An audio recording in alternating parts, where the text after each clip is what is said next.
नमस्कार, स्वागत है आप सभी का। आप देख रहे हैं बात आज की चैनल। मैं हूं आपके साथ पारुल शर्मा। तो आइए चलते खबरों के नए सफर पर।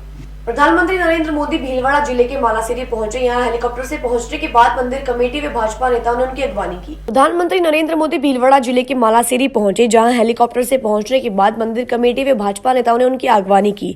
मंदिर के पुजारी हेमराज पोसवाल के साथ भगवान देवनारायण के मंदिर पहुंचे, जहाँ नीचे बैठकर आशीर्वाद लिया। गर्भगृह में पहुंचकर भगवान देवनारायण के दर्शन कर आरती की। बाद में वहां चल रहे श्री विष्णु महायज्ञ में आहुति देकर विश्व कल्याण की कामना की। मंदिर दर्शन के दौरान पीएम मोदी ने मंदिर की दान पेटी में अपनी ओर से दान राशि भी डाली। प्रधानमंत्री ने भगवान देवनारायण के बारे में जानकारी प्राप्त की। उन्होंने देवनारायण भगवान की फट पेंटिंग से भी जानकारी ली। फट चित्रकार कल्याण जोशी ने यह जानकारी पीएम मोदी को दी। इस मौके पर केंद्रीय मंत्री अर्जुन राम मेघवाल, सांसद सुभाष बहेड़िया, सांसद सीपी जोशी, भाजपा प्रदेश अध्यक्ष सतीश पुनिया, भाजपा राष्ट्रीय मंत्री अलका गुर्जर, आसित विधायक जब्बर सिंह साखला, भाजपा जिलाध्यक्ष लादूलाल तेली आदि नेता वहां मौजूद रहे। 1111वीं देवनारायण जयंती के मौके पर वैशाली स्थित देवनारायण मंदिर पर गुर्जर समाज की ओर से ध्वजा चढ़ाई गई। इस मौके पर आसपास के क्षेत्रों से बड़ी संख्या में समाज बंधु उपस्थित रहे। मंदिर पर ध्वजा चढ़ाने के लिए आस्था के साथ श्रद्धालु नाचते गाते ध्वजा चढ़ाने के लिए पहुंचे। इस दौरान मार्ग में देवनारायण के जयकारे गूंजते रहे।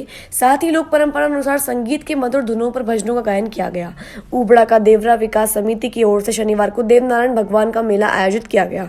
कार्यक्रम के तहत रात को महंत मोहन गिरी के सानिध्य में जागरण में विभिन्न कलाकारों ने प्रस्तुति दी। इस मौके पर बालाजी मंदिर रामगंज के महंत मोहन गिरी महाराज भी शामिल हुए। आज हमारे देवनारायण भगवान गुर्जरों के आराध्य देव विष्णु के अवतार श्री देवनारायण भगवान के 1111वें जन्मोत्सव पे वाहन रैली निकाली जा रही है, जो कि उबड़ा के देवरा से लेकर कल्याणीपुरा गांव देवधाम, वहाँ एक हमारा मंदिर है देवनारायण भगवान का। सभी कल्याणीवासी यहाँ सब उपस्थित है, सभी भाइयों में जोश है और हम सभी गुर्जर परिवारों को और सभी को अजमेर वासियों को मैं देवनारायण जन्मोत्सव का बहुत बहुत हार्दिक शुभकामनाएं देता हूं। और ये वाहन रैली यहाँ से कल्याणीपुरा तक जाएगी, वहाँ समापन होगी और वहाँ पर देवनारायण भगवान को बड़ी माला पहना के और उनका एक केक काट कर ये जन्मोत्सव मनाया जाएगा।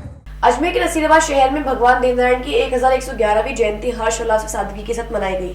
देवनारायण जयंती पर गुर्जर समाज के लोगों द्वारा भव्य शोभा यात्रा निकाली गई। शोभा यात्रा नगर के रोटरी क्लब चौराहा स्थित डाक बंगले से प्रारंभ हुई, जिसमें गुर्जर समाज की महिला, पुरुष व बच्चों ने डीजे की धुन पर नाच कूद कर भगवान देवनारायण के जय घोष के साथ शोभा यात्रा को रवाना किया, जो नगर के फ्रामजी चौक, हनुमान चौक, सदर बाजार, 5 बत्ती चौराहा होते हुए सूतर खाना मोहल्ला स्थित देवनारायण मंदिर पहुंची, जहाँ मंदिर के उपासक ने भगवान देवनारायण के मंदिर पर विधि विधान के साथ ध्वजा चढ़ाकर शोभा यात्रा में पधारे सभी धर्म प्रेमियों को भगवान देवनारायण का प्रसाद वितरित किया गया। राजस्थान में अजमेर की सूफी संत हजरत ख्वाजा मोइनुद्दीन हसन चिश्ती की 811वें सालाना उर्स के दौरान आज गरीब नवाज की दरगाह पर परंपरागत तरीके से बसंत पेश किया गया। अजमेर से दरगाह के मुख्य निजाम गेट से बसंती फूलों का गुलदस्ता लिए शाही कव्वाल से जुड़े कव्वाल गरीब नवाज को प्रिय अमीर खुसरो व नियाजी की बसंती कव्वाली गाते हुए चल रहे थे। दरगाह दीवान जैनुल आबेदीन के उत्तराधिकारी उनके पुत्र सैयद नसीरुद्दीन के सदारत में दरगाह के मुख्य द्वार से जुलूस अंदर आस्ताना शरीफ में गया और बड़े अदब और इत्मीनान के साथ गरीब नवाज की दरगाह में बसंत पेश किए गए। इस दौरान बसंत मना ले सुहागिन, ख्वाजा मोइनुद्दीन के दर आ जाती है बसंत जैसे गीत ऊंचे स्वर में गा रहे थे। उर्स के खास मौके पर पेश किए गए बसंत के दौरान बड़ी संख्या में खुदा में ख्वाजा जायरीनों आदि ने हिस्सा लिया। केसरिया पीले फूल का गुलदस्ता और बसंत से जुड़ी कव्वालियां सभी ने बरबसर अपने और आकर्षित कर रही थी। ख्वाजा के दर पर पेश हुए बसंत कौमी एकता, उमंग व सौहार्द के प्रतीक बन गई है। उल्लेखनीय है कि ख्वाजा गरीब नवाज को बसंती फूलों से बेहद लगाव रहा था। अजमेर की पुरानी मंडी में स्थित कायस्थ मोहल्ले में प्राचीन विजासन माता मंदिर में शनिवार को सप्तमी के दिन मेला भरा, जिसमें अनेकों श्रद्धालुओं ने माता के दर्शन कर चावल लापसी का भोग लगाया। घर में सुख शांति व अपने बच्चों के लिए बिजासन माता के मंदिर में दर्शन के लिए सैकड़ों की संख्या में श्रद्धालु मंदिर पहुंचे और बिजासन माता की पूजा अर्चना की। माघ सप्तमी के दिन मंदिर में भरने वाले मेले को लेकर मंदिर समिति ने बिजासन माता का फूलों से आकर्षक श्रृंगार किया था। मंदिर में पूजा अर्चना के लिए पहुंची श्रद्धालु उर्वशी है अग्रवाल ने बताया कि मैं पिछले 2 साल से बिजासन माता के मंदिर में पूजा अर्चना के लिए आती हूँ। आज सप्तमी के दिन मैं मंदिर में माता की पूजा अर्चना की और उन्होंने चावल लापसी व पतासे का भोग लगाकर परिवार में सुख शांति व समृद्धि की कामना की। हम 2-3 साल से अभी हमको जैसे बिजासन माता की पता चली कि माता के माथा टेकने से हमारे बच्चों की और हमारे पति और घर परिवार में सुख शांति बनी रहती है, तो हम माता पे विश्वास रखते हुए आने लगे और यहाँ पे चावल लापसी बताशे का भोग लगाते हैं और माता का जल लेके जाते हैं। सभी बच्चों के ऊपर जल छिड़कते हैं घर परिवार में और सुख शांति बनी रहती है। अजमेर नगर निगम के कांग्रेसी पार्षद नौरत गुर्जर ने कहा कि जो भी योग्य व्यक्ति होगा वह एडीए के चेयरमैन बनेगा। उन्होंने कहा कि मुख्यमंत्री अशोक गहलोत पर उनका भरोसा है और आने वाले समय में एडीए के चेयरमैन भी बनेंगे और जिला अध्यक्ष को नियुक्ति भी होगी।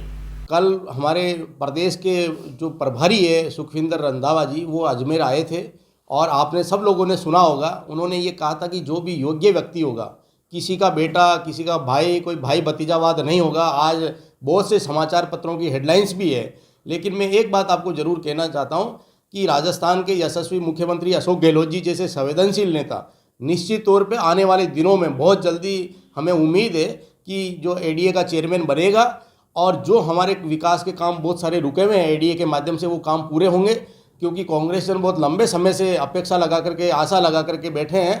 तो गोविंद डोटासरा जी भी कल हमारे प्रदेश अध्यक्ष आए थे और अशोक गहलोत जी, गोविंद डोटासरा जी और रंधावा जी, धर्मेंद्र राठौड़ जी, ये तमाम लोग मिलकर के सब लोग इस एडीए के चेयरमैन बनाने के लिए पूरे प्रयासरत है। और इन्होंने कहा है कि जो राजनीतिक नियुक्तियां हैं हम बहुत जल्दी करेंगे, लेकिन इसमें किसी प्रकार का भाई भतीजावाद नहीं हो, पक्षपात नहीं हो। कोई योग्य यदि कोई कांग्रेस के लिए समर्पित व्यक्ति है तो वो व्यक्ति कम से कम एडीए का चेयरमैन बनना चाहिए। तो जो कांग्रेस का समर्पित कार्यकर्ता होगा तो निश्चित तौर पे उसको पार्टी का इस एडीए का चेयरमैन बनाया जाएगा। और ये सरकार का सम्माननीय अशोक गहलोत जी पे हमें पूरा भरोसा है कि आने वाले दिनों में बहुत जल्दी एडीए के चेयरमैन भी बनेंगे और कांग्रेस पार्टी के जो अध्यक्ष बनाने, जिला अध्यक्षों की नियुक्ति की जानी है, उनके बारे में भी रंधावा जी ने और इन्होंने गोविंद डोटासरा जी ने कल घोषणा करी थी कि हम जो कांग्रेस पार्टी का समर्पित कार्यकर्ता होगा उसको बनाएंगे। तो हमें उम्मीद है कि जो वास्तव में पार्टी के लिए समर्पित है ऐसे व्यक्ति को यहाँ पर एडीए का चेयरमैन बनाया जाएगा। खबरों का सफर जारी रहेगा, फिलहाल लेते हैं छोटा सा ब्रेक।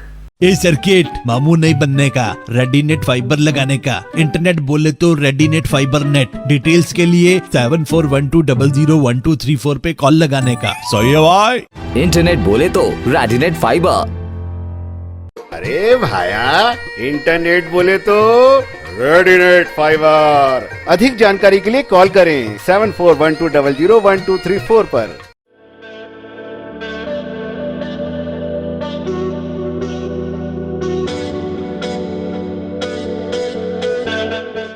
अजमेर शहर में प्लॉट, मकान, फ्लैट, दुकान आदि खरीदने, बेचने व किराए हेतु आज ही प्ले स्टोर से डाउनलोड करें Varsha real estate app.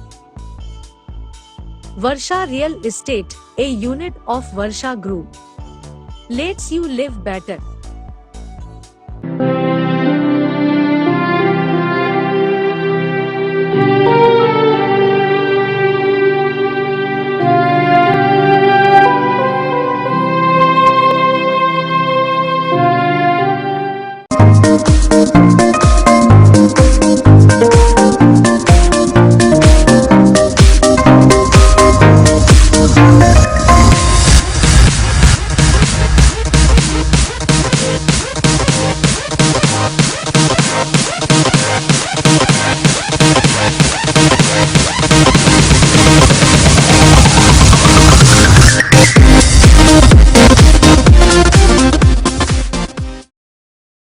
Break के बाद आपका स्वागत है। चलते खबरों के नए सफर पर। विश्व प्रसिद्ध सूफी संत हजरत ख्वाजा मोइनुद्दीन हसन चिश्ती का सालाना उर्स पूरे परवान पर है, जिसमें नेता व अभिनेता चादरों के जरिए अपनी हाजिरी लगा रहे हैं। इसी कड़ी में शनिवार को फिल्मी अभिनेता अली खान ने गरीब नवाज की दरगाह में हाजिरी दी और अकीदत के फूल व मखमल चादर पेश कर देश में अमन, चैन की भाईचारे की दुआ मांगी। आवाम के लिए मैसेज है कि देखिए, किसी के कहने पे न चलें। सबसे पहले जो प्रायोरिटी है वो एजुकेशन है। एजुकेशन का पूरा ख्याल रखें, अपने माँ बाप का ख्याल रखें, इस मुल्क का ख्याल रखें जिसमें आप इतनी अच्छी हवाओं में सांस लेते हो, इतनी खुशहाली है। मैं समझता हूँ कि हमारे देश के जैसा देश पूरे दुनिया में नहीं, और यहाँ के लोग भी बहुत अच्छे हैं। थोड़े बहुत हालात बिगड़ते हैं, अच्छे हो जाते हैं बाद में नासमझियों की वजह से। और एजुकेशन का पूरा ख्याल रखें और जितने भी ज़ायरीन यहाँ पे छठी शरीफ के लिए कल आए हैं उनका स्वागत है और वो बहुत ही ढंग से, कोई बदमज़गी ना हो, अच्छे तरीके से वो हाज़िरी दें और अपने अपने घरों के लिए रवाना हो। मैं बहुत ज़माने से आ रहा हूँ, मुझे लगता है कि मुझे याद भी नहीं है क्योंकि फ़िल्म इंडस्ट्री में मुझे 40 साल हो गए, तो इतना तो याद है कि 40 साल से आ रहा हूँ। और 2 साल से चूँकि कोरोना में हम सब लोग डिस्टर्ब थे जिसकी वजह से नहीं आना हुआ, और इस साल चूँकि 811वां उर्स है और उस उर्स के मौके पे हम हाज़िरी देने आए। हमेशा आते हैं और अपने लिए दुआएं की, अपने परिवार के लिए दुआएं की, इस मुल्क के लिए दुआएं की कि अमन शांति कायम रहे। और बहुत अच्छा मतलब लगा, चूँकि राजस्थान से मेरा बहुत पुराना रिश्ता है और मेरे साथ जब भी मैं राजस्थान में आता हूँ तो बहुत सारे लोग हमसे मिलते हैं और हम उनके लिए दुआएं करते हैं, वो हमारे लिए दुआएं करते हैं। तो हमारे साथ सुधीर भाई भी हैं, रोस्तम भाई जो यहाँ के लोकल हैं, एडवोकेट विमल हैं, तो ये सब लोग इंतहा मुझे प्यार करते हैं, चाहते हैं। सलवार शरीफ में सईद भाई हैं, तो ये जितने भी अपने लोग हैं और इनकी दुआएं मेरे साथ हैं, इनका सपोर्ट होता है और मैं आता हूँ। 4-5 दिन रुकता हूँ यहाँ पे और कल छठी शरीफ करके मैं बम्बई के लिए रवाना होऊंगा। 30 तारीख को मेरी फ़्लाइट है। कल मैं गया था सलवार शरीफ, अभी सांवर जा रहा हूँ उनके साहबजादे की, पोते साहब की मज़ार पे। कल साहबजादे की मज़ार पे फ़खर शाह के मज़ार पे कल गए थे। यूपीआरएमएस अजमेर मंडल द्वारा मंडल की विभिन्न शाखाओं के लिए केशव एच कुलकर्णी मेमोरियल छठी क्रिकेट प्रतियोगिता का आयोजन किया जा रहा है, जिसमें शनिवार को लोगो ग्राउंड पर मुख्य कारखाना प्रबंधक अशोक द्वारा प्रतियोगिता का शुभारंभ किया गया।